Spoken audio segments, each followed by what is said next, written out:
Hi guys, this is yet another episode of the Cyco podcast. This is episode 4, season 2.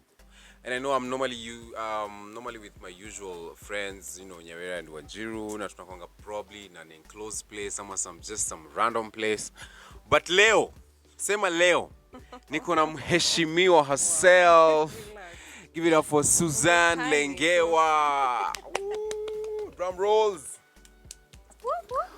Wow. Karibu sana Suzanne. Wewe, salimia wananchi. I think you need to add your voice, your volume kiasi. Okay. Napakushout. Unisaidie kwa unajua bado mimi ni amateur kwa editing. Naenda huko kwa editing mazeni kuwekea auto tune. Nashanga ulikuwa unaongea kati pain. Man, the topic today, or the conversation that I wanted us to have today, is very interesting. It's in fact, the title of this video is gonna be "Let's Talk Politics."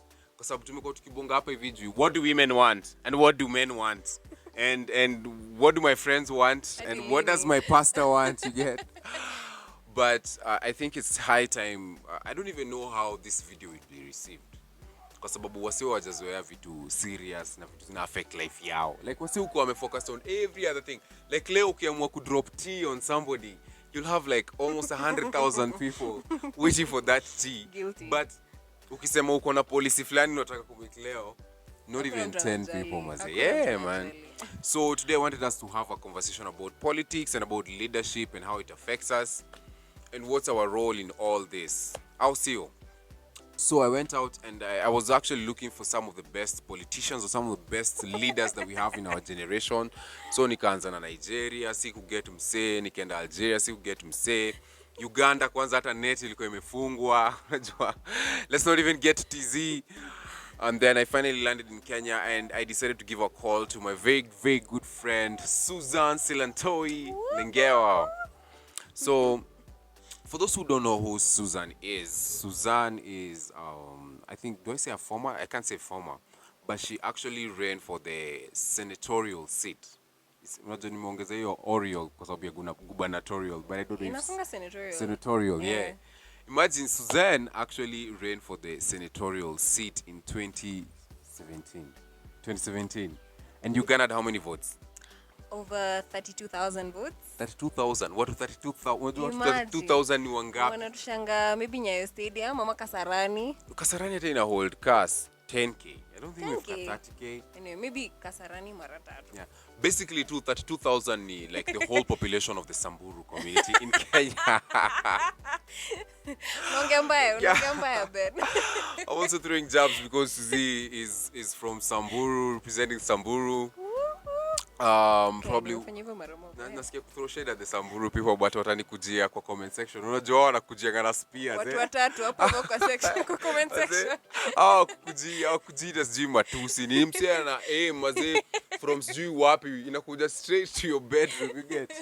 So I have to be nice to the Samburu people. What up? And so karibu, man. Thanks for having me. Maybe you can tell guys who you are. Maybe kuna wale wase hawani trust. Okay. Oh, okay. Can tell guys who you are. Maze, unajua. Okay. Tell them who you are and Okay. So my name is Suzanne Silantoy. Yeah. I am currently a public policy analyst. Okay. I just finished my master's in public policy and public administration Where? from the University of York. Public policy. And I've also been involved actively in politics. Yeah. So like Ben said, I vied for the Nairobi senatorial seat in 2017 and I was 23 years old at the time. I was an independent candidate. So that and I was was crazy. The only female vying for that seat at the time. Yeah. Before we even bring guys to the how you came about running, let's start with, I've been friends with Sue for the past, do you even remember? Maybe 10 years. Oh, so you're keeping track, eh? I'm like, woohoo, it's 2021, it's 11 years, me and Ben. So I kind of had to start remembering. I know what I'm saying. Yeah, where did you meet? So I first met Ben at Sitam Valley Road. We were doing Excans. Yeah, the Excans. Big shout out to Excans program. Just after high school. Probably 2011, I think. Yeah. Um, But tukiwa high school, like, like tukiwa high school nyi wase mlikuwa mnatutafuta sana. Unajua mimi nilikuwa hapa, ninyi mlikuwa cabs. Unajua wasichana wa cabs hawako wanaweza kutulia yani kawa jiona wa vijana wa hapa. Unaona so unajua time mlikuwa mnatafuta and all that stuff. Sana cause yeah, your head will grow bigger than it already is. But nilikuwa nasikianga story ya this Ben who was in first aid, who was in upper. Aki Ben, nilikuwa nasikianga tu all the time. Mazi Ben amesema sijui nini. You know there was a time hadi nilitumanga mail cabs mazee. But since nilikuanga na mabeshte wengi, nikaenda hapo kwa hiyo back of that paper. Unakumbuka hizo paper hizo zilikuwa zinauzwa? Hazikuanga like just white papers. They were like romantic paper. Writing pads. Yes. And I remember so since nilikuwa na shanga siwezi tumia msee moja email. Huo msee mwingine atajam. So nikawekea links short. So nikaanza na hi Zayona. Unakumbuka ile holiday mazetu tulienda ile bash? Mazetu tutadungia na tena this holiday. Hi Gracie, mambo. By the way hukuniambia una stay wapi? Hi Munira, how you doing? Just FYI, just so you know, hiyo kitu iliandikwa kwa dining hall. Ilipiniwa hapo kwa notice board ya dining hall. Wewe mlienda kuniandika hivyo. To whom it may relate to. Ebu angalia mail yako hapo. This was all Zayona's fault because mimi nilikuwa natumia tu Zayona mail, alafu sijui mbona Zayona ali have to multiply to these other people. So yeah. So we knew about each other in high school, but ile umbali. Nilisikia kunihusu high school. Your folks came to our school. Wow. Yeah, your folks came to our school to preach. Speak. Yeah, kupreach. Nakumbuka akituambia, "Hi, my name is Mr. Lengewa. I have a daughter from one of your sister schools." So, for real, alisema I have a daughter. We have a daughter. Kwa sababu unajua in Upper Hill, like maboy walikuwa na getting excited na vitu petty. Like ukikama hapo useme, "Oh, my name is Dr. Kanywira. And this is what I do for a living." Like guys don't concentrate. Like if you say, "I have 3 daughters." Yeah. But that's a cabs ilikuwa hivyo. Like hatuko tunajali about. Okay, tuko tunajali like unakaa vizuri. Ilikuanga cabs kitambo, you know, like stuff like that. But see. So I remember your folks came and they spoke to us, you know, about, you know, having a bright future and planning yourself. Alafu, you know, they had like, you know, they came with this nice car. So tulikuwa tunawajudge pia venye wako. So like, wow, I'd really love to have this kind of life. Yeah, your folks came to our school, man. So at that time though, hatukuwa tunajuana officially. So me after high school nikaamua kujoin Excans program. And the beauty about Excans ina joiningi wase wametoka different backgrounds. Because of me from where I had come from na from where you had come from, like atungewahi interact that easily. So tukaanza kwenda Valley Road, and that's how we started being friends. And I remember, so acha tu nikuchomea hapa. I hope I have permission. We tukiwa Excans program wase walianza kupanga ma sleepovers kwa different people. So sijui nani alikama up with this brilliant idea tuanze na sleepover ya kwanza iko kina Lengewa. But you how ilikuwa so beautiful, the backyard was so nice. Hakuna mtu mwingine alivolunteer sleepover ipelekwe kwao. Kila time unasema, "Hey Benz tukam kwenu. Mazee kwetu tunapaka rangi na hiyo rangi tunatumia ni ya mafuta." Mtakohoa. Mtashinda kubreathe hapo. Yeah, so mazee sleepovers za Excanzi zikaishi hapo tu basically. But your sleepover ilikuwa fun. Like, what do you mean, nice, man? So mama li throw it down, tulikuwa na food. That sleepover was extra. In fact, what we are not this is Leo right here. Because of the way Leo is a dog. It's a German Shepherd. It's a big dog because of how big the podcast has been. Tuna need security, you know. And so Leo said yako in charge of intruders. Tunakuwa pia na when you're in charge of clients wanachelewesha checks. Anyway. So we knew each other at Excans, and then weirdly tukajipata KU pamoja, man. Yeah. And KU was gangster. I think KU has taught me a lot of these things that I know now. Niko na story about KU. Yangu? Yangu. Okay. So obviously nilikujua through Excans. Okay. But nilikuwa najua tunaenda KU. So like tukiregister kuingia, Yeah. kulikuwa na this long form like tulikuwa tunafaa kufeel about Oh, yeah. ati no where your village, Yeah, where you're from. Who's the last uncle that came to your house? What do you guys like? Ni bomba about it ni kulikuwa na section unafaa kufeel out who is your chief. Alafu Ben unaandika tu mabishti wako Donald Morage. Oh yeah, do you remember? And then Donnie pia anaandika Bernard Karaoke. This is the chief.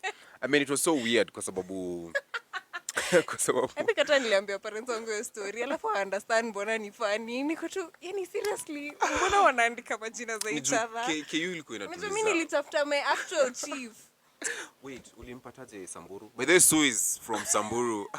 So how did you guys communicate? Like ulimpataje Samburu? Of course anajulikana tu. Unajua nani ndo anakuanga chief. Yeah. It's easier to find them than huku kwenyu. Watu ni wengi. Huku kwetu kulikuwa na drama. Alafu KU was asking us very irrelevant questions. Alafu they never used to do a follow through. Yeah. So like, why are you asking me about my chief? Forms, I'm sure if you're not going to follow up who his name was. So I was like, unaitwa Donald Morage, that's my boy. Hata unataka kujua chief kwa nini? Like itakusaidia aje? Like irrelevant protocol. Alafu hata hajui mimi ni nani. Yeah, it was so weird, man. So we became friends in campus where weirdly I was studying political science. Yep. And what are you studying? I have a bachelor's degree in music. Don't you feel like life you made to switch? Oh, juu unafanya music actually. Yeah, that's true. Unafanya politics. Tunge exchange tu hata sijui tulikuwa na waste time uni. But there's your first sem mimi nilikuwa na do maths. Unakumbuka?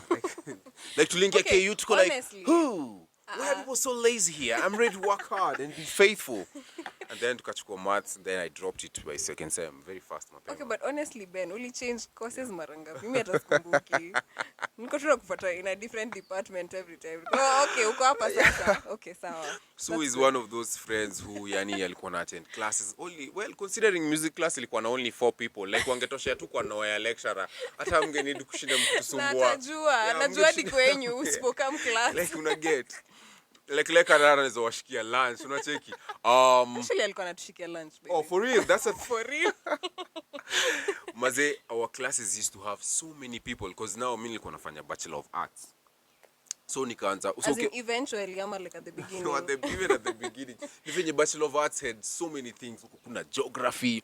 Like I'm sure kulikuwa na Bachelor of Arts Martial Arts. Kuna Bachelor of Arts Law. Kuyeni kulikuwa na Bachelor of Arts everything. So I'm sure sahi kuna university ta slide in. Bachelor of Arts YouTube.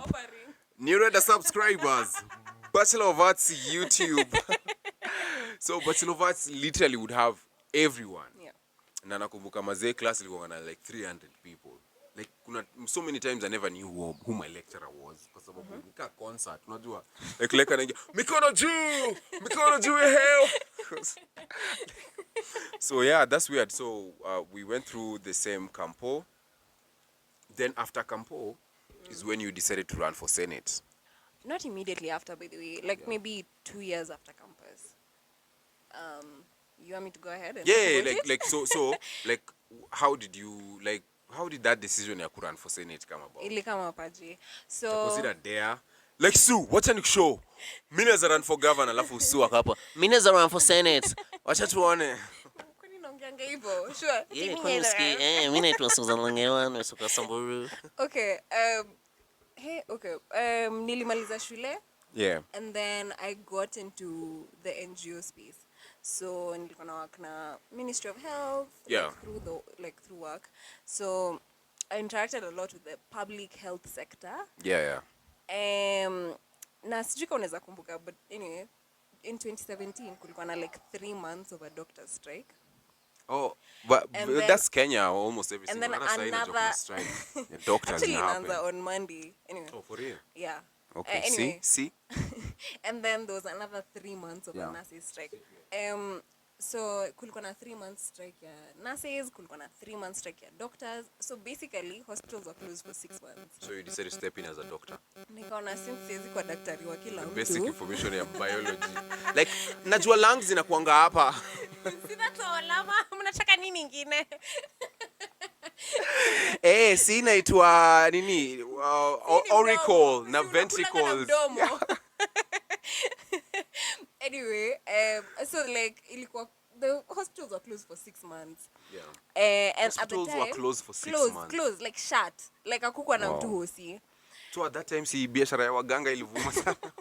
Like najua ndugu yangu hauna alternative, lazima ukuje majani hapa. Well, I guess so. I mean, on the bright side, I think ilisaidia waganga. But on the dark side, Yeah. everybody else akwanaenda hosi. Yeah. And nilikuwa nafanya kazi like in the NGO space, and we were working with public hospitals. So Yeah. it was very frustrating kuangalia like, okay, watu wanaenda wapi hosi? Seriously, watu walikuwa nazaliwa. Where was this? Was this Nairobi? Everywhere in the country. It was a countrywide strike. So when you are working with this NGO at this location, are you in Nairobi? I was, yeah. We were in Nairobi, we were in Samburu, Turkana, we were in Kakamega as well. We were about 21 counties. Waluya lakini unajua ni ngumu sana wako kwanza. Hao wanapenda Wako healthy, mazee, wako healthy, ugali wako kunde pale hivyo mazee, hata madawa zina complain. Tumejaribu kina Wafula, white blood cells zao zinatuweza tu immediately, we just kick in. Like COVID scientists, if you want the vaccine, it's probably Iko somewhere in Kakamega, Bungoma, Kakamega, Busia, hiyo area Western. That's true. So back to my story. Yeah. Anyway, so the hospitals were closed for 6 months. Yeah. And then at the same time kulikuwa na sijui corruption cases kangapi nyingi, Man, hiyo ni zinapotea, daily. nini. So nilikuwa nimekasirika. As in, I was just very frustrated that not only can't I work, Yeah. but also like watu wanazaliwa wapi, vaccines, unajua vaccines ngapi watoto hupewa in 6 months, like watu wanapewaje hizo vaccines, watu watakufa at some point. So I was like, I want to do something. Yeah. Because Change. I want to do something. Let me see what I can do. Yeah. So some people might say this was a moment of madness. Yeah. Actually, yeah. I Continue. don't think so, but critics will argue that this was a moment of madness. But yeah, nikaamua tu like hiyo time I think Sonko alikuwa anaenda kuvai for governor, and like basically hakukuwa na mtu alikuwa anavai for senator. Yeah. So niko tu like, I guess I can try this. So I entertained the thought for a bit. Hadi siku moja nikaenda ABC kuchukua papers kuuliza. Nakumbuka hiyo day, man. Tulikuwa nayo. You came to me after. Nilikuonyesha hizo Yeah, papers. nakumbuka ukinishow hizo stuff because my friend Tracy Bobo Oh yes, worked alinisaidia. somewhere around that place, ndio? Oh, shout out Tracy. Yeah, big shout out to Miss Gashie Miss Gashie, yes, and yes. the Dapper brother. Oh, but they actually your story nitawaambia. Yes, Ilikuwa tell us. time. Any podcast, Okay. free time. So, first of all, nilienda ofisi ya ABC. Yeah. Kuangalia like what do I need to So buy. you didn't even know what you need I to didn't become know. a I senator. didn't know. So I checked online. Kulikuwa na something, but nilienda tu just to verify because nilikuwa tu like it can't be this simple. Yeah. So nikaenda actually uchi wapo aliniuliza, madam, unatafuta nini? Hata kusema madam, alikuwa tu msichana. Toto. Unaenda? Niko tu natafuta like qualifications ya kuvai for senator. Ako, for your father.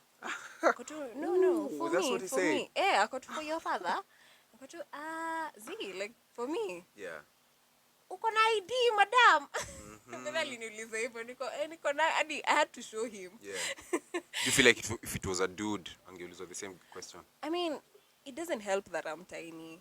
Okay. And hiyo time nilikuwa mdogo, like nilikuwa na kamtoi. Yeah. So yeah, probably Charlie hangeuliza, angeambiwa tu kijana hashika, you know, but me as in alikapo akiniuliza, uko sure like umetoka wapi, baba yako ni nani, mbona unafanya hivi? Yeah, so he actually asked me a lot of questions, then akanipea some papers hapo like the papers just told me like you just need to, I don't really remember what those things were. Yeah, but I remember you doing the whole documentation process. Yeah, so that documentation process was about, because I was going to vie independent. I had to You're not even register going in. myself. You're 23 years. You're a chick. You're not even going in with a party. You're going independent. Nilikuwa so frustrated na those parties. Niko tu kina nani wanakuanga. Okay, si kuongea hivyo. Yeah. Like nilikuwa tu like pia watu si wanakuanga gava all this time. Yeah. There's nothing they're doing, and I was very frustrated. Anyway, so part of the requirements were like, because I'm vying for an independent candidate. Yeah. I had to register myself at the Register of Political Parties, like as an individual. Yeah. So nilikuwa na need signatures. Oh, first of all, even before the signatures, I had to register, okay, my name is Nani, I'm going to vie for independent, and I had to have a symbol. Oh, wow. Yeah. What is the symbol? Ilikuwa some infinity sign. Not as nilitoa wapi. Okay. So I had to register with I go with options for the symbol. Ati ndio wa verify ati juu labda some millions of people came with the same symbol. The same sign. Yeah, so hiyo ndio part Bobo alinisaidia. So I went to come up na symbol. No, like kwenda kwa hiyo register of political parties. Yeah. Kulikuwa na line like waste yote ilikuwa imejaa. I think kila mtu alikuwa anataka kuvaa or something. So Bobo akanipigia ati ofisi yetu iko hapa kama hapa hivi juu. So ilikuwa literally opposite the register of political parties office, ndio akanisnikisha nikaingia. And that's how you register to vie for the senatorial as an independent candidate. Ka unaingia na chama, like you don't have to go through all that. Yeah. And then in addition to that you have to collect 2,000 signatures. So nilienda KU. Collected 2,000. Yeah, I remember you coming to KU. Nikakupatia signatures zangu zote 4. Zile nilitumia clear form 4. Hii ni ya English, math, science. Ni mzee wa sports. Oh man, my teachers are so proud of me. Stay call it down. So you collected 2,000 signatures first of all for you to even like run. Yeah. Na ukazifika. Yeah. Because as in the concept is ukiingia kwa chama umenominatiwa na watu. Yeah. But kama uko independent, like hatuwezi verify, so tafuta watu 2,000 waseme wanataka uvae. Yeah. So I looked for those signatures. Nilienda church, nilienda KU, nilikuwa naingia kwa random shops, nilienda like hizi kutoka na hizi salons Reinsurance Plaza. Yeah. Nilienda hapo watu wananisema wakiniangalia tu like unajua wewe madam wewe ni mjinga. Wacheni waambie nikiingia bei ya wigi naenda. Hizi wig mnanunua hapa 45k. Tunanunua 45 bob. Tram. Anyway, but mama alikuwa ananiuliza maswali difficult. Yes, and that's where I want us to get to, because the reflection of what you went through is a reflection of what's happening in the society. And it's even a bigger reality when you watch Bonnie's film, Softy. Have you watched Softy? Ntenda. You've not watched Softy? You guys need to watch Softy by Boniface Mwangi, because Bonnie decided to document his whole, the events that were happening. Let me just put this in the middle. Bonnie decided to document all the happenings that were happening when he was doing his campaign, when he was running for MP. So I want you to share yours, and then I'll tell you the Zaboni. Then we'll compare notes, and then hapo too, immediately you'll see part of the big problem with the political system in this country. So you've registered, you've been cleared, you're now part of the guys, because it was yourself, Sakaja, Sifuna, Edwin Sifuna, and ODM, 4 other people. and 4 other guys. Yeah, and 4 other that you can't remember. I mean, najua kuna moja na running a campaign called Yeah, it's okay. something like It's okay. We don't. Uwapanya. Like ilikuwa Oh, nini? ya kuua. But Like shikapanya or something. I'll look for it. Okay. Nikwambie. okay, so it's weird, because I saw in other countries now they're using. Magata. I saw in other countries they're now using rats to detect bombs, because apparently apparently rats can sniff out things yeah, that's true. faster than even a dog. I was so shocked. Anyway, Ziko useful somehow. yeah, I think I need to start another.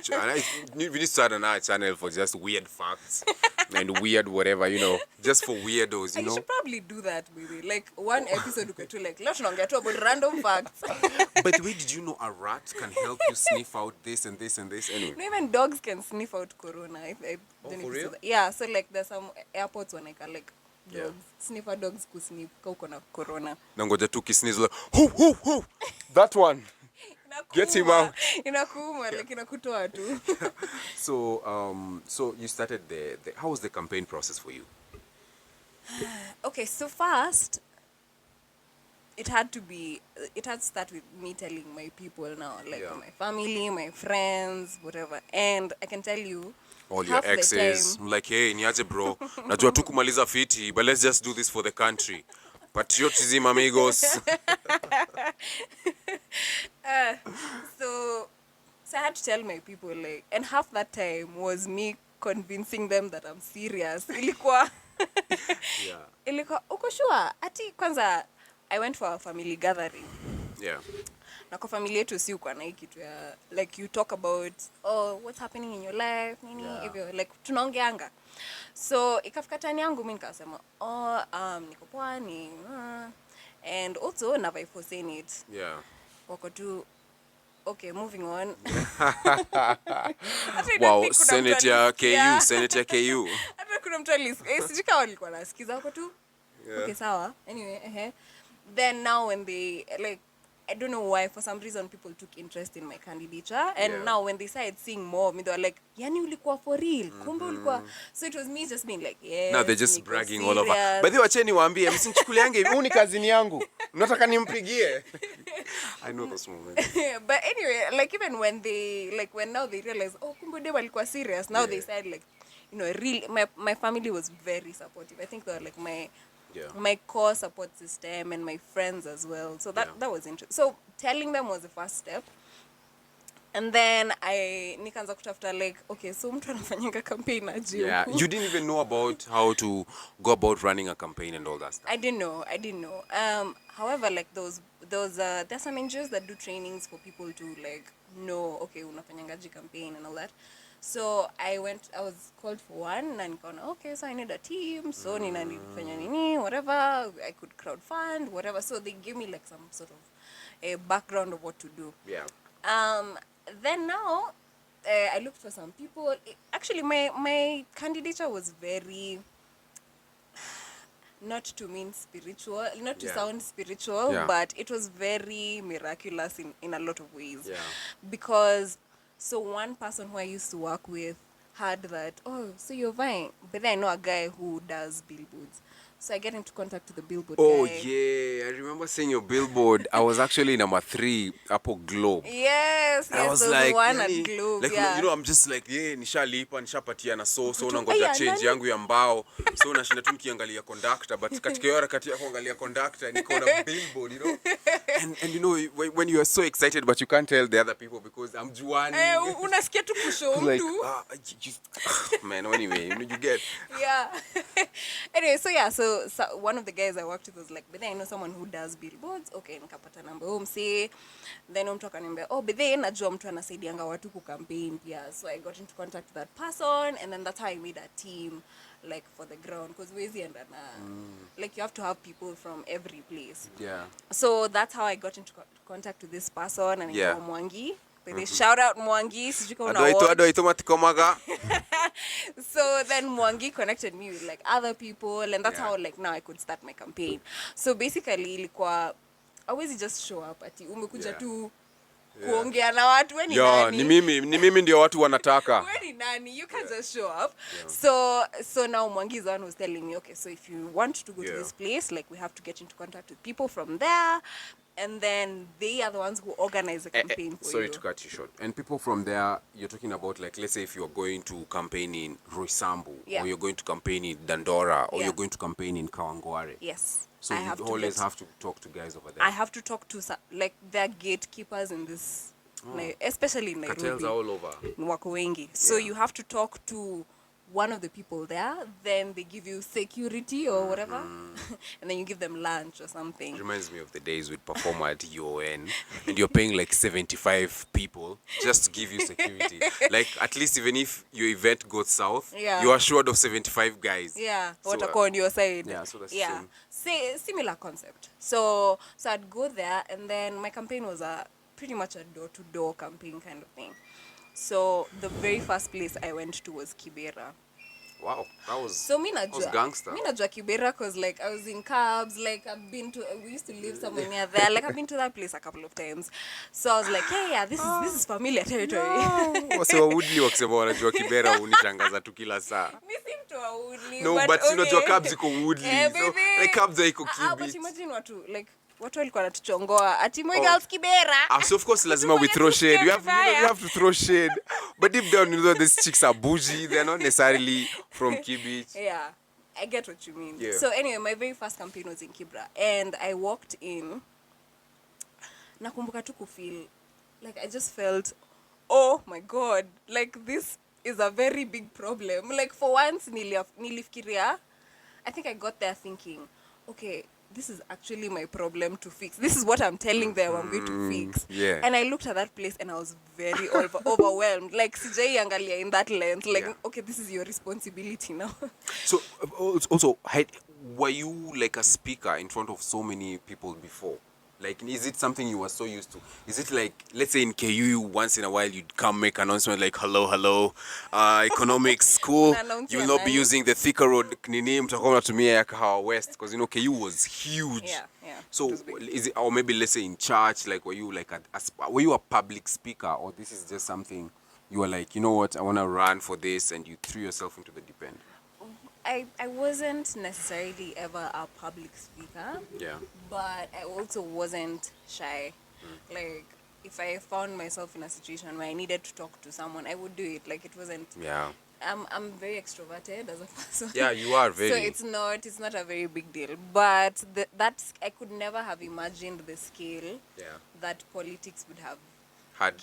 Yeah, the scale, like how many number of people you had to talk to, and like it was a lot. So like, had you like planned your speech? I'm uliingia tu on stage, wacheni waambie hawa watu tunatoa.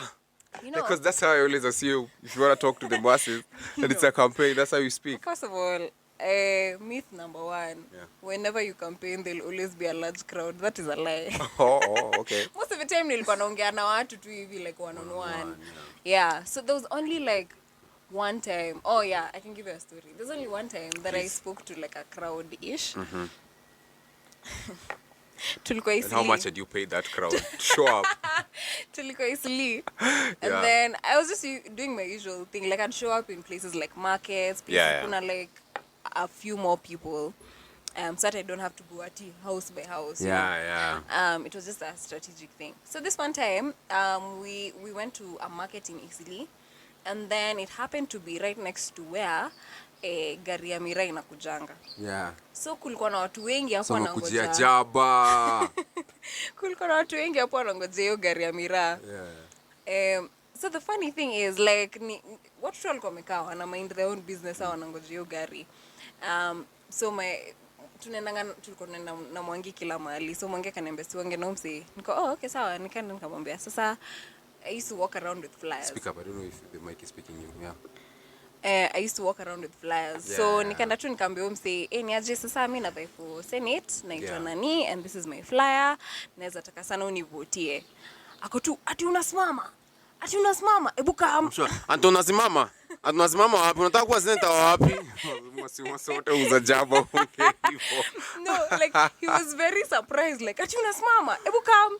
So he took me to like some guy who I think sijui ni chairman or I don't know what.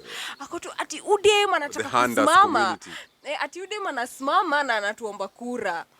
So people like started like crowding there a little bit. Wakasema hapana tuongeleshe madam, tuongeleshe. Alafu unajua ni waso there are guys for Chanai, Yes. So I'm sure zimeshika Like wow, wanarepresentiwa na Monde leo. Kenya, nilikwambia Kenya lazima imbandirike. So they were there like hapana tuongeleshe. Wezi enda bila kuongelesha kila mtu, unaongelesha tu mtu mmoja mmoja, tuongeleshe. So there was a boda in that place. Like it's like a around, it wasn't a big place. But watu walikuwa wamejaa hapo. And then kulikuwa na boda hapo mahali. Imagine walinieka hapo nisimame juu hiyo boda niwaongeleshe. Let me tell you, I don't even know what I was saying. I'm not sure I remember what I was saying. But the thing that was ilikuwa inanibamba ni nilikuwa tunasema wase kila mtu like everyone was just screaming. There's hata sisemi anything but wame scream tu niko, you know what, watu wametubo I feel like for you to be a successful politician in Kenya, you always have to stand up useme hawa watu tamaliza, hawa watu lazima then you see some people have to go back to Bondo or some have to go back to Gatondo, like you have to throw shade like that for people shade to actually give you attention. And so I was watching Softy by Boni, as I mentioned earlier. So Boni did this documentary where he captured all his steps since he decided to register. And Boni also ran under his own party because he doesn't believe in the political parties that are there as well. Plus also you'll realize a lot of political parties in Kenya don't stand for like a policy. They also don't exist further than one election. By the next election, kuna ingine. They are gone. Yeah, so Boni was showing, and the thing that was so sad for me was how Boni was going to the masses. Alafu the masses were like they don't like we ka una pesa ya kutupea, why should we elect you? Let us elect Jaguar, because Jaguar was the competitor wa Boni at that time. So Boni kwa hiyo video unaona anatry kuambia wasee, by the way mimi ndawa help, mimi najua hizi shida zenyu. Wasee wanaomba ka una kakitu songa kando. So did you experience such kind of a thing where you're trying to sell policies to guys but they just don't care at all? I did. Yeah. But in two folds. So the first one was, yes, there were these people who would just be like, unatuachia nini, like without even, and I'll give you a story about that. Please. Or I go straight into it. Yeah, please. Yeah, I told you this is a free platform. Okay. There's that whole side, but then also there's a side where I think I'm telling you, my size, like nilikuwa mdogo. So what I used to nakuanga mdogo. Anyway, so what do you call it? So most people would be like, "Ai, si uniachie." Niko tu sasa surely mom, hebu niangalie mimi nimetoka tu shule juzi. Like I used to guilt trip them like, una expect nimetoa wapi pesa kweli? Yeah. And some people, there are actually people who would be like, "Ai, sasa wewe hata nitakuomba aje pesa, wacha tuikae." So that worked to my advantage. But then there was one time we went to Lunga. Hey bro, do you know where Lunga is? Iko tu hapo nyuma inda. Lunga is na huku inda. I think even Garizo enda huko ni ma outreach. Oh man, like endelea tu. So anyway, we went to Lunga and then so as usual, you see you contact people before. Yeah. Contact the mafia. Yes, and then you get there, they give you security, whatever, you do your business, and then when you're done you go. Yeah. Kutoka ilikuanga tricky bado, but you know, you just find a way. Yeah. So this one time, I don't know if it's like this everywhere, but most informal settlements, they have like two main entrances, like two main gateways. So tulikuwa tunaanza moja, tunatoka na ingine. Yeah. So Lunga we did the exact same thing. Tukaenda tukaanza hiyo ingine, then tukaenda around. So we're getting towards the end. And then so I don't know, there was this group of like almost maybe 15 guys and they seemed very drunk. 15, yeah. Yeah, almost 15, I think even more. Yeah. So now usually I'd walk with like some people and then I was there with Mwangi. So niliona tu some guys appearing from I don't know where. Yeah. So wakakuja hapo and then mmoja anaanza kuniambia, "Hey, Mwesh, unatuachia nini?" So it's mimi niko tu like nawaacha na Mungu. Sawa missionary, sawa Johan Redman. So then Mwangi like I think started noticing like this doesn't look very safe. So actually there's someone who helped us with the van. So hiyo van yetu ilikuwa hapo mbele na ningojea. Yeah. So now Mwangi ananiambia this doesn't look very safe. Ananiambia hebu tembea haraka. So nikaanza kutembea, natembea haraka kiasi. Yeah. And then he's like, "Zi, hebu kimbia." So okay, unaweza toa viatu at this point. Sorry. Nikaanza kukimbia and then you know the van is not like stopping. Pia van inaendelea. It's going because it can't be like static, it has to be like on the move. Yeah. So nakimbia sifiki van. As in kafika 2 point Mwangi literally aliniinua akanitupa ndani ya van. Oh man, big shout out to Mwangi mazee. So then like I get into the van, naangalia hivi nyuma because hata Mwangi ajaingia kwa gari.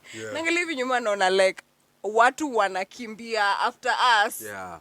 So what did they want? They wanted money? Yeah, so later on is when I learned that okay, so I guess one of the groups weren't contacted and they felt aggrieved or something like that. So that was the downside of the money thing.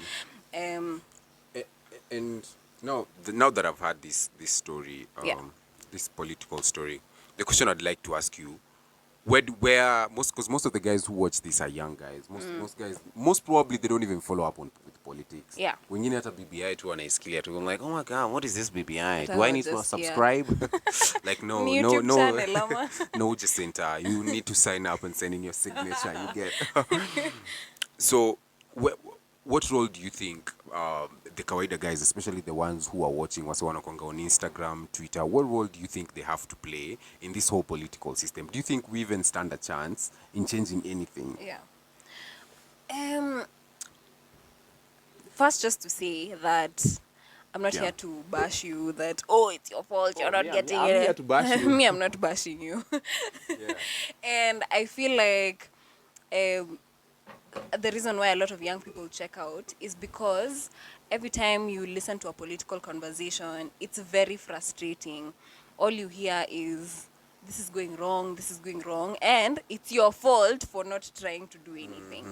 And that puts off a lot of young people. Yes, if you're not doing something, that's a problem, but people should not like tear down on you Yeah. for not trying. Like, you are a victim of The whole system is working against you. Yes, you're a victim of so much. You got into an education system that You learnt about made you the Pythagoras theorem. You also learnt about what else? Moles, parallelograms and stuff like that. parallelograms. As in, you get into an education system that doesn't help you get a job. You get out here, you're looking for money. You don't have a job. Yeah. All you see is people who are making it for doing illegal things. Exactly. And it can be very So frustrating Kilimani, big shout out to you, my boys. Big support.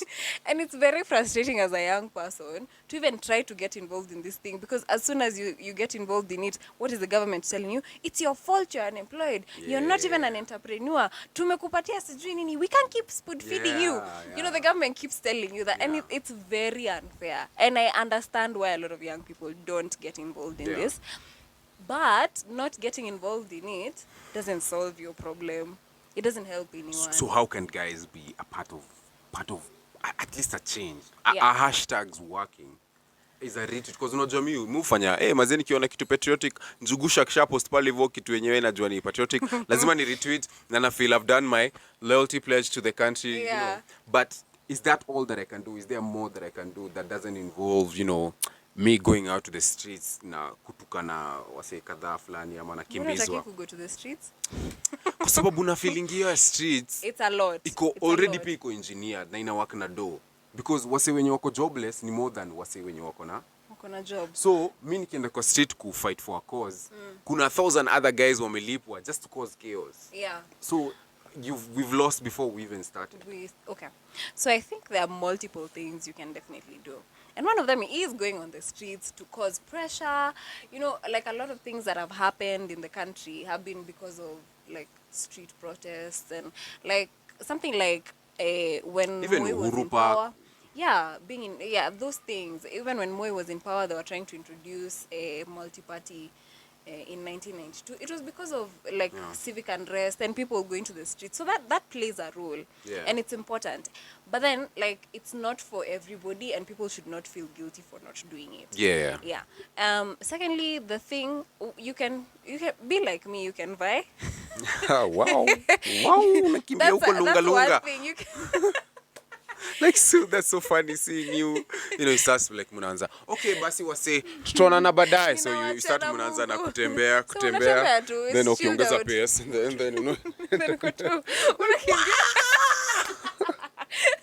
So funny. So yes, you can buy. And najua watu wanakuangalia like this whole perception of, you know, if you're buying, you have to have money, you have to, I don't know, do what. But let me tell you, I crowdfunded. And I got quite a bit of money from people I don't know, just because of a stance that I took, and people thought, okay, I guess this is interesting. And like, I got a lot of goodwill from guys who are just willing to do me favors, guys who are willing to give me like, I don't know, a billboard or a car or, you know, just print out t-shirts, you know? So like I got a lot of goodwill from people just because I attempted to do something about it. So you streets. So there's streets, there's trying to buy, which is difficult, which is very difficult. Yeah, both of them are very difficult. Yeah, both of them are very difficult. The other thing could be supporting a candidate. And this I don't mean uko tu hapo Twitter like yes. You can do that. There's a place for that, But actively offering to be in someone's campaign. Like katuseme, if you like someone like, let's say Kivuda Kibwana. Yeah, Kivuda. He said he's going to vie for president. Something you can do is be like, hi, how can I help for your campaign? And you don't have to give them money. No, you can give them of your time. You can donate a t-shirt. You can... Or just food. Yeah, you can feed unaweza feed wakiwa campaign because that thing is stress, like it's a lot of work. It's draining emotionally, physically. So if you can be of help to a candidate you believe in, that would also be really nice. So in addition to that, it's, you know, unajua tunasemanga kitu ya ati nimetupa kura. Yeah, that's very common. Ati you look at maybe someone, let's say an example like me or Kibudha. Because I actually voted for you, and I remember like we had a big throwing your vote yeah, at we had a me. big debate in my house because they were like, "Nireke demure go turahora three piece." Yeah, I know, but I'm gonna interpret it for you. Okay. It was like Nireke demure go. So let me tell you guys, in this house, we're gonna vote as six piece. You know. Kamwana no muhakashoki. Kamwana has to come back, you know. And then at one point I was like, no, Senate, I'm gonna vote for my home girl, Suzanne. And they were like, okay, ni sawa tu. Tupa kura. Panga yola yote ndio tupe hiyo kura, you get. And I feel like if this person thinks like that, we infect the other person. We all think like that, then the other person thinks like that. Yeah, So yeah. we realize that it's just a whole maze of Yes. the wrong imagination. Exactly. But they like, don't be afraid to throw your vote, because those 32,000 people who threw their vote at me, they give me so much momentum. I'm here like trying to do so many other things just because there are some random people somewhere who believed in me. And I'm like, yes. So but those lost votes, and it can be a start. It can be like the beginning, only put at 32. So the next person can get like 100. Exactly. By the time we notice, it's Kamala Harris kind of situation. Exactly. So like, that's the other thing. Support the candidate physically, time-wise, monetary, like you can do that, but also don't be scared to throw away that vote. If you feel you're convicted that this person is good for you, don't be afraid to throw it away. Throw it, by the way. And I feel like the other point could be for guys, for young people, or for people who, like most people who watch this are young people. Another thing is that you need to feed yourself with the right information. Yes. I feel like people don't know a lot of what's happening in politics. Na inakanga kama swag. I'm saying, hey, but the jana uchiki Kenya ili happen Kisii. You know, me don't watch the news nowadays because, you know, oh man, these guys are so negative. Like, oh like, my God. I can't deal with all that negativity in my always life. talking about Ruto, Kenyatta, right? Like, I don't follow that. You don't and people think that's so cool, but it's really not cool. And I feel like that's where the masses beat the middle class, because unapata the masses wamesoma hiyo gazeti wakafuatilia Kenya Ruto alisema, where Ruto will be tomorrow and why he's doing all this. But then you find these other cool kids, they don't even know what's happening on the news. Yes. They don't even know what's BBI, which we need now to transition to BBI, because that's the big thing that's on the political atmosphere right now. And I wanted to ask you, what's this whole BBI thing, man?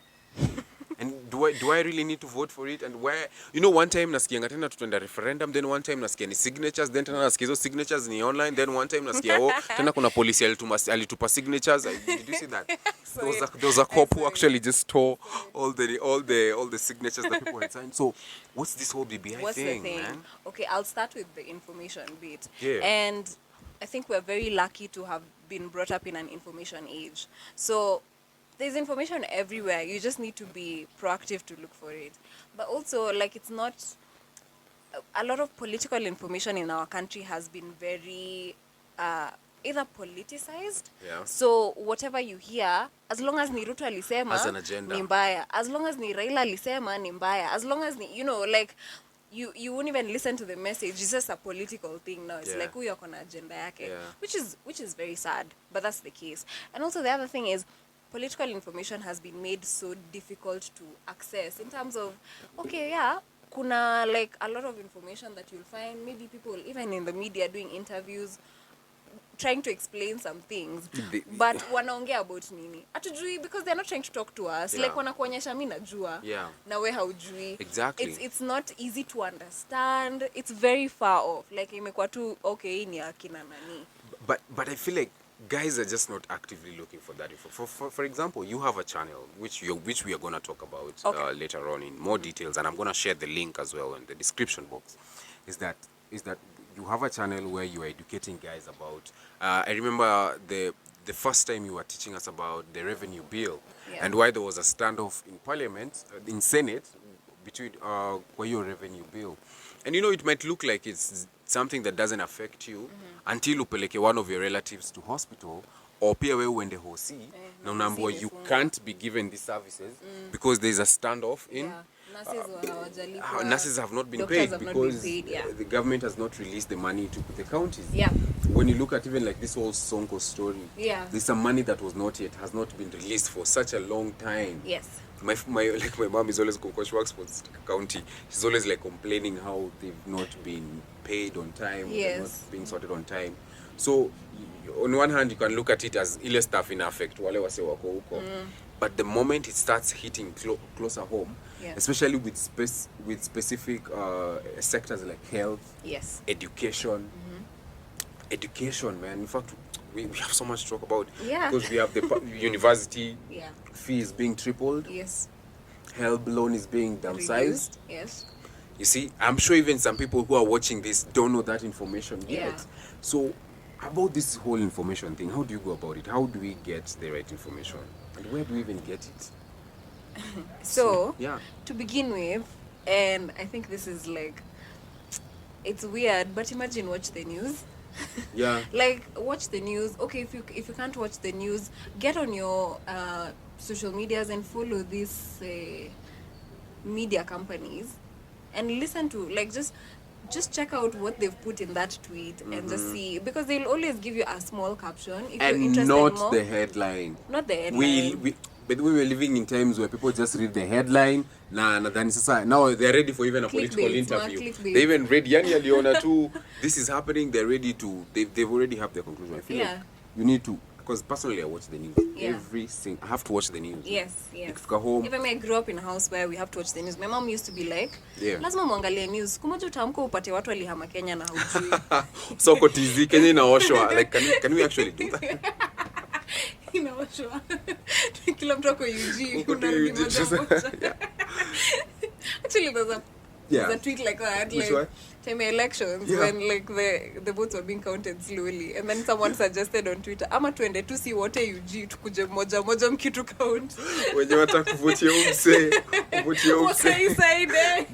You know that's how like the Kipande system used to work. Like the candidate, the mlolongo system, the candidate would stand there. Alafu mna queue nyuma yake mazee. That would be so unfair. Of course wasio wanakustigmatize.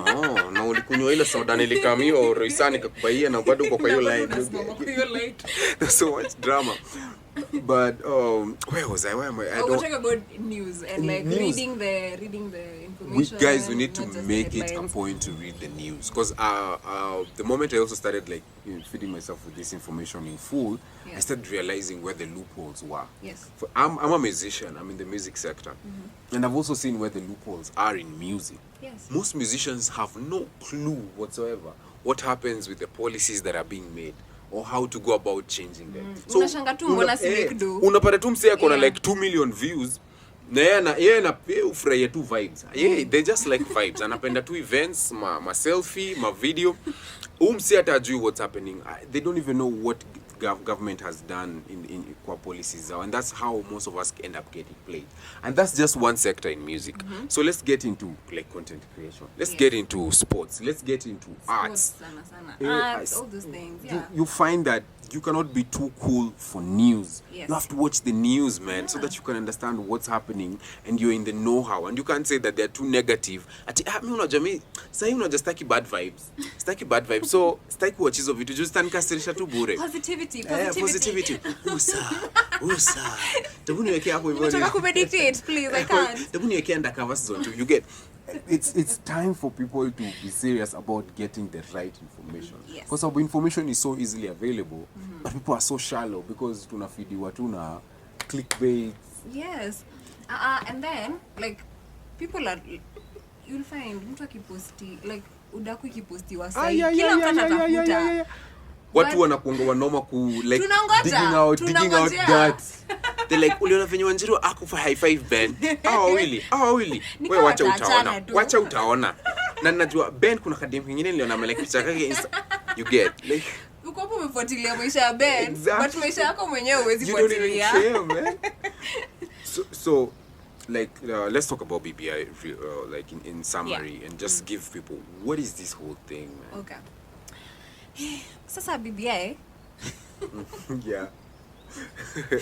Anyway, the whole point of this BBI came about because of elections. Now, like you remember in the 2017 election, the election was annulled, and then took up on another election, and then watu wakasweariwa in, people's presidents were sworn in. Yeah, I remember. So there was a lot going on at the time. Then after that, there was a handshake. So out of this handshake, they decided we want to deal with the issue of divisive elections once and for all. Which sounds which is thing. legit. Yeah, which is a good thing, I think. Then they appointed some people who these people went around the country collecting views about what is wrong with Kenya. They never collect from me. Kwani what's up? Collect Dude, so I'm just like, I say one man. Like I have great ideas for this country. Nasikianga tu this thing went through the public participation, but nothing. Yeah, I mean, like hata nilikuwa nimeba ile bracelet ya Kenya ndio wakipita wani notice useme nitie huyo huyo mwenye anaka freedom fighter. You get nothing. Yeah, so like so that happened. They went around collecting people's views. I hope like maybe your subscribers can tell us kama wao waliulizwa. By the way, if these guys who went around the country collecting these views approached you, si kwa DM. Unajua maboy pia wanaweza slide like ni aje msopa nimetumwa from the big office. Nichukue views uko free Friday. No, not those ones. We're talking about real government officials or some of those guys who were created who are in the BBI task force. Yeah, to come up with, to collect views from Kenyans. If you are one of those guys and you are contacted, please tuandike hapo chini and let us know how it was. Go on. So they collected some views, and then after that in 2019 they released a document to tell us like, okay, so this is what people said is wrong with Kenya. Yeah. So it was mainly just the discussion of, okay, so this is what is wrong, and we think there should be some kind of amendments to it. They mentioned a few, but not many. Yeah. So the first document ile ya kwanza yenye mlikuwa mnalazimishwa kusoma ilikuwa tunawaambia what is wrong with you. Now again, the president launched it and said this is the time for a national conversation. Let's talk about these things and see how we can get solutions for it. Yeah. So again, these people went round and collected more views from other people. They still skipped me. Uliulizwa waki, please tuambie tu. Please, yeah. Nani ndo alisuggest tunataka prime minister, please to show. So they collected again the views, and then now in October of this year 2020, they released now the document with the actual proposals. Yeah. So now those are the proposals that are being discussed now, and people are signing. Yeah. That's what people are signing on. Although they've changed quite a bit. I think they've negotiated with some people. People have said we don't like this, we like this. And so is this document the constitution? Like, does it replace the constitution? Does it override the constitution? Or so the document, okay, so there's a BBI document, and in that BBI document there are recommendations for constitutional amendment. Okay. And there are also legislative bills. So like they said, these are the problems and this is how we can fix it, and these are the ways. Yeah. So the thing that's being taken around for signatures is what is supposed to be amended through the constitution. So it's called the Constitutional Amendment Bill. That's what is being taken around. That's what people are signing. That's what people are signing on. And some of the things include having a prime minister, having 2 deputy prime ministers, changing the number of MPs to up to about 600. I guess it's one MP representing one person. Unamcall tu unamwambia maze kuna traffic simdo kitu. Yeah, and that's like in total even in the Senate. So they've moved the women rep seats to the Senate. So instead of voting for one senator in Nairobi, you'll be voting for 2, a man and a woman. Another thing is also the judicial ombudsman. Yeah, but the way the ombudsman, the whole story, we're gonna share the links. Who did a full video about it? I told you I used to think the ombudsman was like somebody. So I was like, hey, umsana kwa scandals. Like ni jina mtu. Yeah, hey, mazi ombudsman, man. Familia yake humu unaje. It's actually an office. It's an office. It's an office. And there's actually an office of like the ombudsman, like other than the judicial one. Yeah. But anyway, there's that whole story.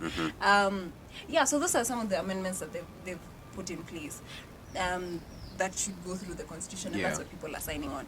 But also in addition to this, they're also talking about having a 7-year grace period for youth businesses. They're talking about having like a 4-year grace period for help. So if you finish school, they give you like a grace period of 4 years before you start paying. Yeah, 4 years. I want 40. What you mean? Unataka kulipa mautaki. Staki. Yako inasema Ilipwe na hiyo ndo iliibiwa. They're talking about things like those and having like a ward development fund, something like CDF, but for the ward. That's not in the constitution. That is in legislative. But that's just gonna be eaten up by the MCAs. We know them. I guess. Yeah, definitely. That's what's gonna happen, man. So that is what is going on. What is being signed is what is the changes that will take place in the constitution, and I think they're changing about 13 of the 18 chapters in the constitution. So it's not a fresh constitution. Yeah. It's amendments to the current constitution. Yeah. That's basically what it is in a nutshell. Yeah. So when they finish this, they will they'll have this when they get enough signatures. Yeah. As per the law requires. Yeah. How many those are? They'll present these documents to the county assemblies. Yeah. 24 counties have to approve it before it. Or out of the 47. Out of the 47. Yeah. And then this again will be taken to Parliament. Yeah. And then Parliament has to approve it as well. And then that's how we go for the referendum. That's crazy, man. Like, I don't know. What if I choose just not to participate in these whole things, so that also the final statistic can show there was like 50% or 70% of the people did not show up. It doesn't matter as long as 50. Well, not 50, majority, because this is not an election. 50 plus 1 year election.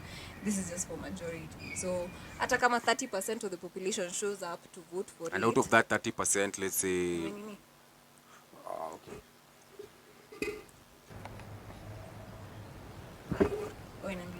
Yeah. So you're saying even if the solution, because me personally, nilikuwa nimesema stand up for vote. No, imagine I'm saying you have I won't be part of this whole thing because I was a bit not a bit. A lot. I was very disappointed with the whole doctors are lacking PPEs, and now you know I'm at that stage where I also have now friends who are doctors. Yes. Because some of them we went to them to Kenya. Yeah. So I'm like, Yani, those guys don't have these things. But then kuna do a referendum. Yeah. And okay, so you see, even like the whole thing of us explaining like where did the idea come from, it's about dealing with elections, yeah? That's a good thing. Yeah. But then now, like, it feels very misplaced in terms of the timing. The priority. Yeah, like we're in the middle of a pandemic. Yeah. Like there's so much going on because of the pandemic, like economics, people are dying, problems, like what may lose jobs, things like those. And then okay, now you want us to have a prime minister and like, so it doesn't make sense in that direction. It's insensitive. It's very insensitive towards the population. And I think this is a time for us to, like, at least as people, to see how politics actually affects you. Let's talk about that corona for a few minutes. Yeah. Let's talk about corona. First of all, before you even start, like, I remember I saw somewhere, just to give guys perspective of what other countries are doing. Yeah. A country like Germany was paying all their creatives a stipend every end month. Just for producing art. Yeah. A lot of countries, especially in those Europe, Scandinavian countries, even Sn2, in as much as yes, they've had a lot of things, they were still rewarding their creatives, their creative. Us in Kenya, even the president came out and spoke about the 100 million musician. Never got to me, nothing. Nothing. And sometimes we are not, like you can even get to a point where, please don't even necessarily just give me the money. I already know how to make my own money. Make the systems correct. So that I make more and I make it correctly. Yes. Even that one is still not streamlined. Yeah. So you're talking about Rona and Kenya. As in, you see, I think this is a time where we have to realize like how much politics affects us in terms of, you see, there's a global pandemic. Who could have predicted that there would be a global pandemic or whatever? But this is why we have government, because government is supposed to shelter you from the effects of a global pandemic. This is why you pay NHIF. This is why you pay NSSF. This is why you pay tax. So that when there's a global pandemic, the government will shelter you from that effect. Si huku hivi tuchapa tukaambiwa tuchape hot lemon ginger. We are sorry. Just eat well. Just eat well. Kaa nyumbani. Siri iko kwa managu. So the government is supposed to shelter you from this effect. Yeah. And if you look at other countries, and I know people will be like, we're not the same or whatever, but really this is the role that government should play. I was in school in the UK. Yeah. when the pandemic hit. And there was a total lockdown. Like, you're not supposed to leave the house. The only thing that was open was the supermarket. And government paid businesses. They paid 80% of their salaries for any, like, if you have a business and you have this number of Employees, staff, the government will pay 80% of that. Why? So that you don't lose your job. One, your employer is not drowning trying to pay you. So you see, it's sheltering them already. And even when they were trying to reopen the economy, they were trying to see how can we help, like, the service industry, which has been really affected. So the government came up with a, what was it called? A plan for, what was it called? I forget what they called it. Oh, it was called Eat Out to Help Out. So they're encouraging people, go and eat out. Half of that, the government is going to pay. Like, and only pay half price. And the government is going to pay for the rest. Just to help people to pick up their businesses. Huku hivi gava yetu imebaki kiasi, hata ukibai yako bado wanataka hiyo. Wanataka pia mimi unibaie. Mimi nipe chapo baki na dondo. Like, they want to eat everything. So that's the role that government should play. And now you see, these are the things that we should be asking our politicians. What do you think is the role of government during a global pandemic? Do you think they should help out local businesses? Do you think it is their business to get into private businesses? People. So you see, those are the things that government is supposed to help us with, but we can't. We don't know. We don't even know that's what government this is should do. all we know, so we don't know that we don't know better, and we accept bare minimum from our politicians, which is, it's like, aki amejaribu, unajua hata huko kuanga na you can see an MP just construct a boda shelter. The guy wants a statue now, wants like us to tattoo his face over here. Mimi sipendi hiyo kitu ya aki, imagine amejaribu. Hakuna kujaribu hapo. Hakuna kitu anaweza fanya. You know, there used to be this excuse that the president used to get all the time. Like, people are like, sasa unataka Uhuru afanye nini? Aki amejaribu. Imagine hawezi fanya kila kitu. Anaweza, that's his job. They have the powers, they have the resources. Yes. They have the capability. I don't know. I don't know if it's just the difficult. willingness. Yeah, it's political willingness. I don't know if I do. Why? Because I always think like this: if these politicians develop this country so well, and then there's so much money, then that just means there's more money for them as well. I know. You get like now maybe let's say let's say if our the total amount is like at 7 trillion. I don't know how much what's our budget. Yeah. But if let's say our GDP goes like way high, then that means there's also more surplus for them to siphon from. Yeah. So we win. It looks like it's very simple. Mbona hakuna mtu anafanyanga hivi? But obviously there's a lot of factors in play as well. But the good thing about this whole situation is that it just keeps showing you even more that your governments need to do better by you. Like, and it affects you directly. You lose your job. Someone should have cushioned you against that. The government is not doing even that. NHIF is not even paying for COVID. NHIF is not. They're not even paying for COVID tests, man. Yes, you know? yes, and you'll probably pay for the vaccine as well as the. Of course, they said it's gonna be around 1,000.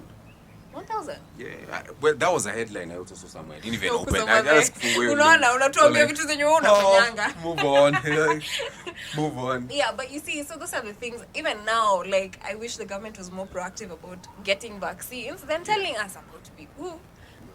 Anyway, yeah, but those are the things that I think it's good for us to see. That by the way, you're on your own, if you don't have a government, if you don't invest your time in trying to find a government that cares about you. Yeah. Yeah. Even look at school fees, man. Like guys were taking back their kids to like high school. Some schools had even hiked the prices. They're now even telling you can only buy these masks at Outfitters. Yeah. Real? Yes. You just don't. Huwezi ingia tu hapo na mask tu yoyote. Some schools were giving people instructions on where you need to buy that mask. Oh my goodness. The cost has gone up. So, and then some of their folks have lost the salaries. Jobs, yeah. So all this affects us, and so as we wind up soon. Yeah. What's the way forward? Let's first of all start with the information bits. Okay. guys getting information, and you also have a channel where you talk about all this. Tell us first of all about your channel and what you do and why you started it even. Okay, so I have a channel called Is That So with Silantoy. It's on YouTube and podcast, anywhere you get your podcast from. The reason why I started the channel is because I felt there's a gap in terms of information, and the information that is there is, like we said earlier, is not accessible, and either is not easy to understand, or it's scattered everywhere. You can't really combine everything to find it in one place. And so I was trying to address that need. Also, like, people on Twitter are always complaining about something and they don't know where to direct their anger. That's the thing. I know they have the right energy. But they don't know where sometimes to they direct just it. focus it on the wrong place. Exactly. They're complaining to the wrong organization. Exactly. So I thought maybe come up with a platform where I can organize this information properly, say it in a language that everybody understands, and then, you know, kind of show people like what is your alternative, what can you do, what is your role, and then hopefully at some point we can all be politically empowered. That's dope, man. And this is also a call out to everyone out there. If you feel like you have a lot of good political information, a lot of guys assume that YouTube channels are just supposed to be for hi, or I like my drama, showing you how my day routines, you get, and those are beautiful, they're good. They're nice. But I think this space is still very young, and you are one of the first few people I've seen doing what you're doing. Have I seen anyone else doing it? There's Chams Media who does it, but Chams Media more focuses on what government is already doing, which is also a good thing, because which we will do eventually. Because also Gava does something. I know they do the bare minimum, but at least that bare minimum, Chams Media at least covers that, and I like that from that channel. There's also Mwalimu Andia who has a channel about work. And education. And I used to think these things are boring until I started listening. I'm like, kumbe. No wonder hapa ilikuwanga hivyo, you start learning this thing. So I feel like this space is just about to blow up. It's just starting. So just continue with that. Continue releasing more content. We'll continue reposting. We are gonna also share and talk more about it on this channel. I don't know how this video will perform because this is a political video. In fact, the video itatuonesha how serious people are with their own lives or with things that actually affect them. Kwa sababu zile ile topic we did, what do women want? Tunataka kujua. Hata tunataka kujua what men want. Wase walikuwa tu kwa DM. Ben, wacha nikuambie, naona nika umehit jackpot. Sasa utapata views kama unaongea relationships. Tutakuwa tunakaa, you get. So I hope siku moja tutamitua mtu mwenye anaongeanga hivi, because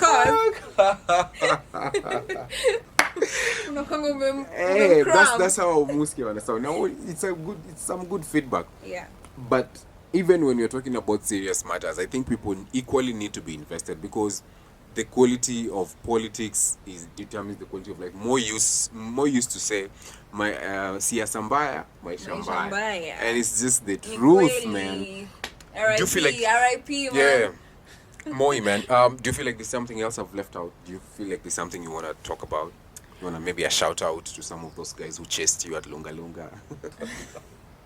Okay, wish ningekuwa najua jina. Ningewa shout out No, but or closing remark or I'm just happy that we're having these conversations even in like this kind of space. Because a lot, like, people like content creators like you, you know, you talk to so many people who people can't reach to. And I just hope that you know, out of this conversation, someone will get a little bit more interested in how politics runs in the country, and will even go the extra mile to try and find out what they can do, and how we can make, you know, our own country better, and not to run away, you know, like watu wengine wanatukanga tu mimi nitaacha hii country niende tu nikae majuu forever. Pia unasumbuliwa na kina Karen wanatuiva, I just saw a black person just looking at me, he was waving. Alikuwa tunatembea American.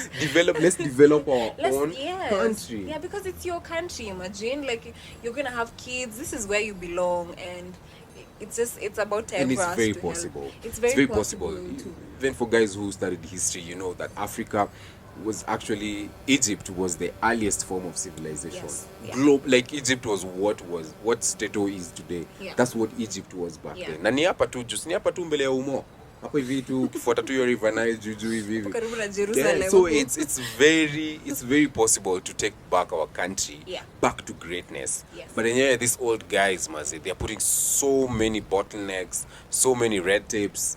So we need to get to a point where we are informing ourselves. If we don't have ammunition to fight them first, the first ammunition that we need is not necessarily a bullet, it's information. Yes. We need to know how to play this game. Because one thing I also like about Uhuru, Sue, is that I think he's a gentleman when it comes to the Constitution. I know, some people say, oh, he's not that this. But you can't compare, like, to what's happening in Somali, what's happening in UG, what's happening no, in it's Fiji, like, what's happening this in is saying Ethiopia. something like, no, this is saying something like, correct me. Correct me. It's comparing it to absolute bare minimum. That's what we do. Like, I know. Look at Somalia. It's as if it's a failed state. Now, unataka kutu compare na Okay, Somalia. Uganda, like kila siku naona Bobi Wine akichapo. In fact, nangoja Museveni get kiboko. Kutuna mnyorosha daily. Like every single time I'm on Twitter, Bobi Wine is just Anachapo mahali. kuna kitu tu ina happen with Bobi Wine.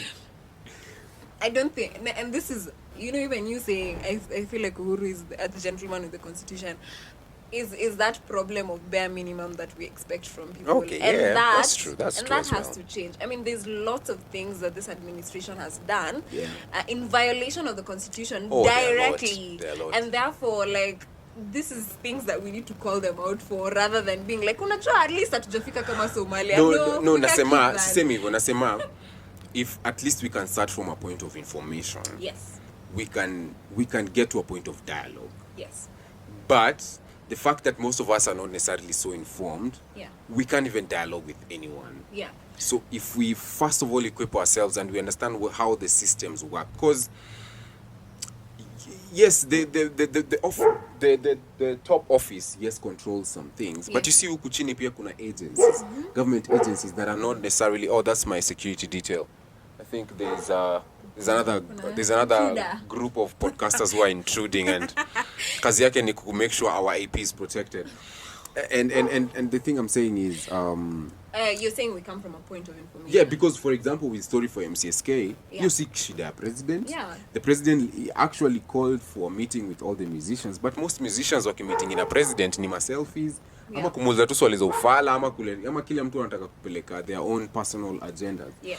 But if creatives and content creators, musicians and celebrities are equipped with this information, not just a normal person, such that you day you unapata a sit down with the president, you actually ask have a proper very questions. quick solution. Yes. I think we can start from there. Yeah. And then the other group can build up from there. And Yes. then slowly by slowly we'll Yeah. get there. Yeah. Because I'm also not a believer of guys going to the streets to fight. Yeah. I don't think I've seen so many countries that have risen from a civil war to becoming To become something. proper states. Most my suggestion I feel like would be if we make a small step today, make another one tomorrow. Keep doing that. I feel like in the next 10 years We'll make we'll progress. have made some tangible progress. And that's okay. And I agree with you in terms of history has shown us revolutions. Look at are Libya, great, man. They're amazing, but they can, and it's very difficult to control their outcome. But also on the point of information, Please. I think first is to not feel guilty that you don't know, whether it's okay.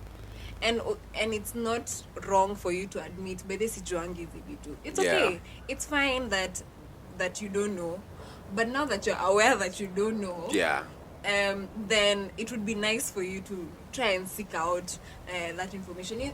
I don't like the attitude that we're always given, as young people especially, that we're the causes of our own problems. Yeah, I don't at like Rona, that. even Mutai went on TV and just blamed Yeah, the and young accused the people. young people Yet the of- previous week, we're just in the president and the other guys just having their own big meetings. Yes. And we're just like, yeah, and we're like, young yani people. wamebust bash, Yeah. wamebust hao fulani nye kona bash ya wase 20.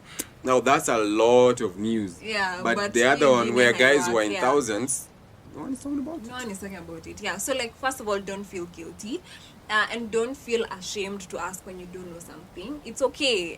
I think tunaishi in a country where I think it's just maybe it's just a culture in general that you have to look like you're informed all the time. Yeah, always. It's okay if you don't know. It's okay, and the first step you can take is just by asking. Okay, so how can I find out about this? Yeah. And then just taking small proactive steps in figuring it out. So yeah, don't feel guilty. It's Yeah. okay that you don't know. Yeah. And we can start finding out. By And subscribing to her eventually- channel. Yes, by subscribing How, to my how often channel. are you how often are you dropping your videos? Between 1 and 2 weeks. Wow, that's too long, man. We need it. Like, can you do thrice every day? Like every hour. So we Habari za saa kumi. So we Lengewa. just started last week. Yeah. Last month. Yeah, I know. And so we're just picking it up slowly. Yeah. Also depending on the need. What do people want to talk about? Yeah. What do you want to know about? What is of interest to you? And we're trying to focus it on issues that really affect you. Yeah. So that it's not just another information that Yeah. is nice to know but Nice really to has know, no yeah. impact for you. Yeah. So yeah. So But I also that's feel like people also don't know much. You as the you need to act like as their leader. So you're the one who should decide how often they How get often- okay, and yeah, what they for get. sure. Yeah, So yeah. it becomes a responsibility. And even with the podcast, I don't like creating content based on reaction. Like Yes. sasa hii happen. Sasa oh my god, what this is are what we they need to talk. react- No, I always feel like you need to direct. This is where I want us Yes. to go. Yes. This is how I would want us to go. Yeah. So you come up with plans with that. So Yeah. that's why you need to start learning how to edit, man. Now I'm will. editing my, so, na mimi nime set up this whole thing. Yeah, nimeona Ben. Now I'm the one who's gonna edit all this. So I think you need to give Yeah. us that content Exactly. more often and more Yeah. often. And if you're out there and you do that kind of content as well, by the Please way, reach out. reach out. I'll Let's- also yeah, support. we want to I'll watch your we'll post videos it. as We'll well. tell people to swipe up. We'll tell people to Yeah. subscribe. Yeah. We need more of this culture, man. Yeah. Thank you. Lastly, like Please. the other thing on You have a book? Oh. I'm writing a. Anyway, I'm kidding. You actually got me, yeah? I was like, for real? No, the other thing is like what also I'm trying to aim at is us having objective political conversations Please. without necessarily attaching them to individuals. Yes, So yes, even yes. in the channel, I try to give you information and then you make that choice for yourself. Yeah. So I'm not telling you BBI is outrightly bad or Yeah. BBI is good. I'm just giving you what the BBI says. So you and decide then for yourself. You decide for yourself. I'm empowering you to make those choices for yourself. And that's what we need. And through this, like probably, another step towards, yes, you're finding out this information, talk to your friends, like have these political conversations with Yeah, people. yeah. Because imagine it's cool to look like you know as well. Yeah. And it's also nice to just spark this conversation so that it ends up somewhere, that you affect someone else's life in a Yeah. positive way Yeah. by showing them how they can be of influence in other spaces. Thank you so much, Sue, for just creating time to come here to educate us. Some of us, as I've told you, we didn't even know what the ombudsman was, but now we He's not a man, Yeah, baby. yeah. Weirdly, the ombudsman is a lady. Right now, the current judicial ombudsman is a lady. It's so interesting. Yeah. And so, just thank you so much for this. Are you gonna run again in 2022? Anyway, like seriously, I can't speak on that. Oh, now. you can't speak on that now. Yeah, but Oh, it's like a definitely rule. Keep you. It's not. It's just. Oh, like I'll so much keep you pressure. Posted, yes, Yeah. I'll definitely keep you posted Yeah. about it. Thank you so much for coming through, and thank you so much, guys, for watching this episode. Thank you for subscribing. I'm gonna share Susie's channel on the description box, and make sure you follow, make sure you subscribe, make sure you view, make sure you like. We need to get as many people as possible into this platform so that we can start having information and all that stuff. Otherwise, you guys have a great week. Oh wait. Yeah, As please. in Ben, thanks for having me. This Yeah. is really fun. Karibu, man. I've always wanted to be on your podcast. On the Ni venye podcast, yeah. unakatanga tu, but Sijai imagine kataa, I'm Susu, fun. ulikuwa UK. I'm fun. You're very I don't even have boring friends. I don't have boring friends, man. It's like criteria. Like mazeni na more for 2 hours, man, con me doze. Can't go further. But thank you so much, Sue, man. Like Thanks for having me. tumetoka mbali, we've faced through a lot. We've gone through relationship drama in our own different lives. We've gone through church drama, we've gone through career drama. Yeah. And I All just the pray, whole shabam. yeah, and I just pray that this is just the beginning, the foundation for us just to take off and just to continue inspiring more people. Man. Amen, Pastor Ben. Hey, Amen. that's what's up, man. Make sure you subscribe, make sure you like, make sure you share. God bless you. See you next week for the other episode. Adios. Bye.